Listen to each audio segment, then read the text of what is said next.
I built this house with 31 years of my life. That's not a metaphor. 31 years working as a structural engineer for a firm in Nashville, Tennessee. Early mornings, late nights, weekends spent reviewing load calculations while my colleagues were at their kids' soccer games. I didn't have kids. I had deadlines. I had projects. I had a retirement account I fed every single month without fail, the way some men tend to garden quietly, patiently, trusting that something good would eventually grow. When I finally walked out of that office at 63, I had a handshake from my department head, a card signed by 17 people whose names I knew well, and enough saved to do the one thing I had been planning for longer than most people plan anything. I bought a house in the Blue Ridge Mountains of western North Carolina. Not a cabin, not a vacation property, a real house, 3 bedrooms, a wraparound porch, 12 acres of mixed hardwood forest, and a creek that runs cold and clear along the eastern property line even in August. I paid $387,000 for it. Cash. No mortgage. No monthly payment to anyone. The deed has my name on it, and only my name. I moved in on a Tuesday in October, and that first evening I sat on the porch with a cup of coffee and watched the fog settle into the valley below. The trees were turning. The air smelled like wood smoke from somewhere distant. There was no traffic, no conference calls, no one needing anything from me. I thought, this is what I worked for, this exact moment.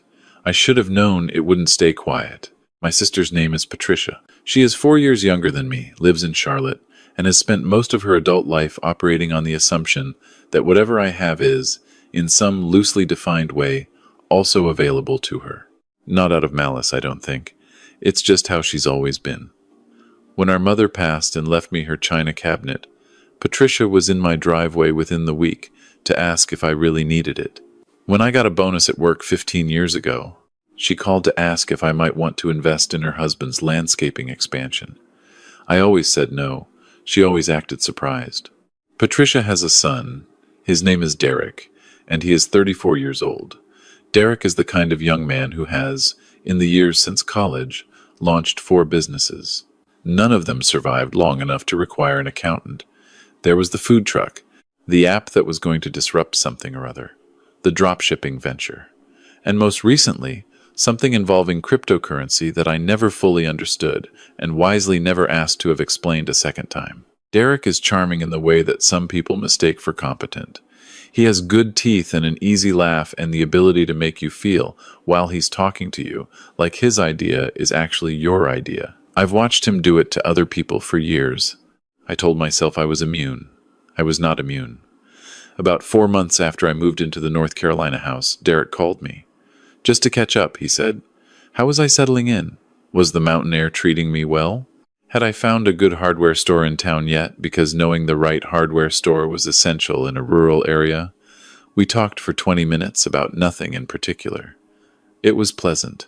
I remember thinking it was nice that he'd called. Then he said casually, the way you might mention the weather. You know, Uncle Gerald, I've been doing a lot of research into short-term rentals. I said that was interesting. He said the mountain region of North Carolina was one of the top vacation rental markets in the entire Southeast. He said properties like mine, private, wooded, with acreage, were commanding serious money on weekends and holidays. He threw out a number. He said a place like mine could generate somewhere around maybe $55,000 a year if managed correctly. I said that was interesting too, and I meant it. But I wasn't looking to manage a rental. He said I wouldn't have to manage anything. That was the whole point. He would handle everything. Listing, guest communication, cleaning, turnover, all of it. He had connections with a cleaning service. He knew how to price dynamically for peak weekends. All I would need to do, he said, was make myself available to relocate to the smaller guest room during bookings. I want to be precise about what he said, because I've replayed it many times since. He said I would need to make myself available to relocate to the guest room, in my own house, that I paid for, with my own money, that I worked 31 years to earn. I told him no. I told him calmly and without any ambiguity. I said I bought this house to live in it quietly, and that was what I intended to do. I said I wasn't interested in having strangers cycle through my home on weekends. I said I appreciated that he was thinking creatively, but the answer was no. He said he understood completely. He said he respected that. He said we'd talk soon. He called again 3 weeks later. This time he came with numbers. He'd apparently built out a spreadsheet. He told me that, based on comparable listings within a 20-mile radius, my property was conservatively undervalued for its potential. He said the acreage alone was a differentiator. He said the creek was a natural amenity that I was leaving money on the table by not leveraging. I told him the money on the table was fine where it was. He laughed. He said he knew I was joking, because what retired person wouldn't want supplemental income? What if something happened? What if I had a health situation? What if the roof needed replacing and my savings took a hit? He was just trying to help me think ahead. I told him I had thought ahead for 31 years. That was how I bought the house. The answer was still no. He said he understood. We hung up. I told Patricia about the calls the next time she and I talked. I wasn't angry. I just mentioned it, the way you mention something you want someone to know. She laughed and said Derek was just enthusiastic. She said he had a good eye for opportunity. She said I shouldn't be so resistant to new ideas. I noted that she did not say she would tell him to stop. He called a third time in February. By this point, it had been about 5 months since I'd moved in. This call was different in tone. He wasn't pitching anymore. He was informing. He said he had done some additional research and had determined that the optimal way to structure the arrangement would be as a partnership. He would handle all operations. I would provide the property. We would split the revenue. He proposed 60% for him, 40% for me, on the basis that his labor and expertise were the primary value drivers. I sat with that for a moment. Then I asked him to repeat it. He repeated it. 60% for him, 40% for me, for the use of my property that I own. I said, Derek, I've told you no 3 times now. This is the last time I'm going to say it. Not through you, not through anyone. Please do not bring this up again. He said he was sorry I felt that way. He said he thought I'd come around eventually. He said the offer stood whenever I was ready. I hung up. That should have been the end of it. In March, my neighbor 2 parcels over a retired postal worker named Roy, who walks his beagle past my fence line. Most mornings mentioned to me that he'd seen a car parked at my place the previous weekend. He thought I should know in case I hadn't been expecting anyone. He described the car. It was Derek's car. I hadn't been expecting anyone. I had been visiting a college friend in Asheville for the weekend. I had been gone Friday afternoon through Sunday evening. My house had been sitting empty. I called Derek and asked him directly why his car had been at my property. He said he'd just driven up to take some photos, for his own planning purposes. Nothing serious. I asked what photos. He said exterior shots, mostly. The porch, the view from the yard, the creek. I told him that was trespassing. He said I was being dramatic. He said he was family. I said the 2 things were not mutually exclusive. He laughed again. He has this laugh he uses when he thinks you're being unreasonable. It's not a mean laugh. It's almost worse than that. It's an indulgent laugh, the kind you'd use with a child who's upset about something you've already decided isn't important. I did not laugh back. That weekend I made 3 phone calls. The first was to a locksmith in town. I had every lock on the property rekeyed and upgraded. The front door got a deadbolt that requires a physical key on both sides. The back door got the same. I ordered a lock box for the breaker panel on the outside of the house, in case anyone thought cutting the power was a useful option for some reason. I wasn't sure it was necessary. I ordered it anyway. The second call was to a security company. I had cameras installed at every entry point, front door, back door, both sides of the driveway, and one covering the parking area near the barn. The feed goes to my phone. Motion triggers a notification. I can see everything that happens on my property in real time, from anywhere. The third call was to an attorney in Asheville who specializes in property law. I'd found him through the County Bar Association's referral service. I explained the situation. He asked several questions. He told me to document everything going forward, dates, times, content of every conversation. He told me to send Derek a formal written notice that he was not permitted on the property without my explicit prior consent, and that any violation would be treated as trespassing and reported to the sheriff's department. He drafted the letter. I signed it. It went out certified mail. I did not tell Patricia any of this. In April, Derek listed my house on a vacation rental platform. I know the exact moment I found out, because I was sitting at my kitchen table with my second cup of coffee, reading, when my phone lit up with a notification from the security app. Motion in the driveway. I looked at the feed and saw a vehicle I didn't recognize, pulling slowly down my gravel driveway. I walked out onto the porch. There were two people in the vehicle, a man and a woman. Both looked to be in their 30s, both looking at their phones. When they saw me standing on the porch, they stopped, and the man rolled down his window and said they were here for the check-in. I said, "I beg your pardon." He said they had a reservation. He held up his phone. He showed me a listing. My house, my property address. Photos I recognized: the porch, the yard, the view of the ridge, the creek. Derek's photos. 3-night booking. $420 per night. Check-in that afternoon.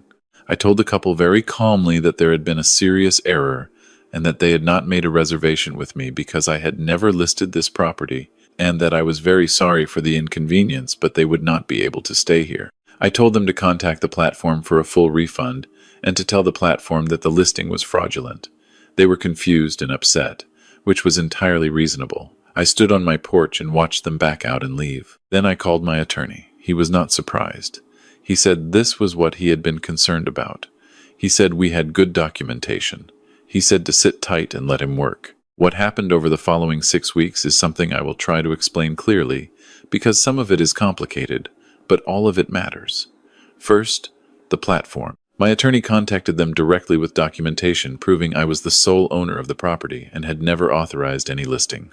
The listing was taken down within 48 hours. The platform provided records of the account that had created the listing and the bank account receiving payments. Derek had already collected deposits on 3 future bookings in addition to the couple who'd shown up at my door. Second, the sheriff. I filed a formal trespassing complaint based on Roy's account of Derek's March visit.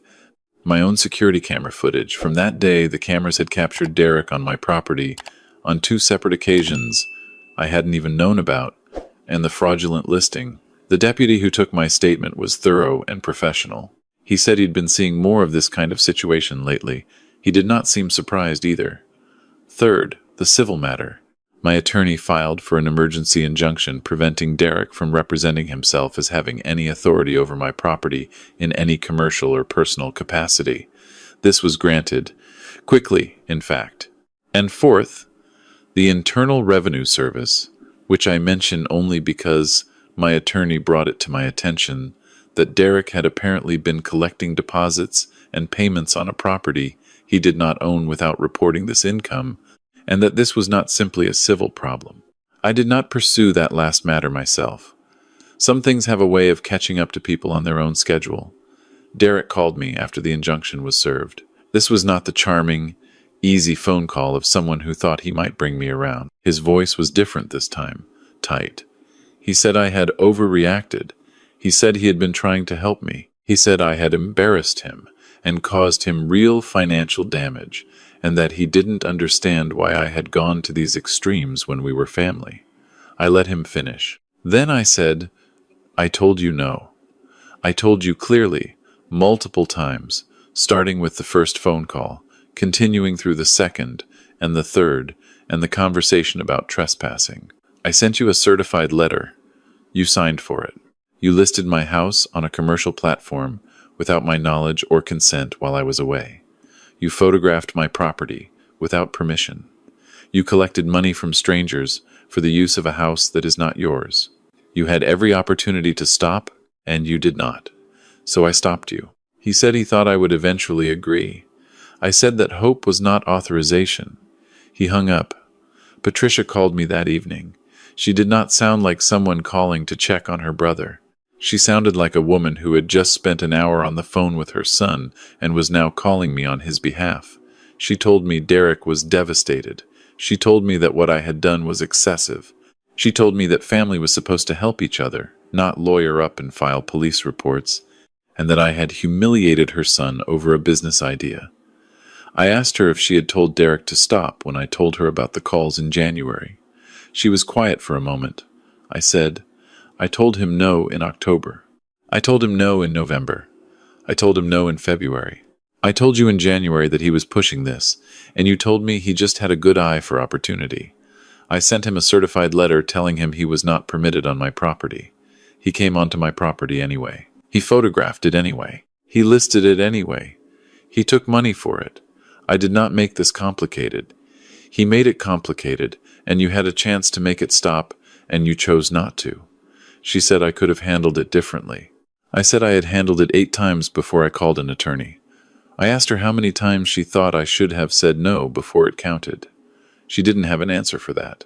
We haven't spoken since, which is her choice. I've left the door open. I'm not interested in permanently severing anything over this, but I'm also not going to apologize for protecting my own property. Roy asked me a few weeks later how things had settled down. I gave him the short version. He nodded slowly and said, "Some people only understand a thing once it costs them something." He said it without any satisfaction, just as an observation. I thought it was about the most accurate thing I'd heard said about the whole situation. Derek, from what I understand through a mutual cousin, is now exploring a new venture. I don't know the details. I wish him, genuinely, a version of success that doesn't require the use of anything that belongs to someone else. It is June now. The creek is running high from the spring rains. The rhododendrons along the eastern fence line bloomed earlier this month, huge, heavy clusters of pink that I walked through on 3 separate mornings just because I could. I have a good relationship with the hardware store in town. I know the guys at the feed store by name even though I don't have livestock, because they also carry good fencing supplies and we talk about the weather. I drive into Asheville twice a month for groceries, and occasionally meet my friend David for lunch at a place near the river that does a good trout. I repainted the porch railing last weekend. It took all of Saturday and part of Sunday morning, and when I finished I stood back and looked at it and felt the specific satisfaction of a thing done properly, and at my own pace, with no one waiting on me, no deliverable, no deadline. I bought this house to live in it. I live in it. The fog settles into the valley most evenings around 6. I pour a cup of coffee decaf now, which I resisted for years, and have since accepted as not the tragedy I believed it would be, and I sit in the chair. I drag to the east end of the porch, where the creek is audible if the wind is right. Sometimes Roy walks by with his beagle and we wave. Sometimes I go inside and read.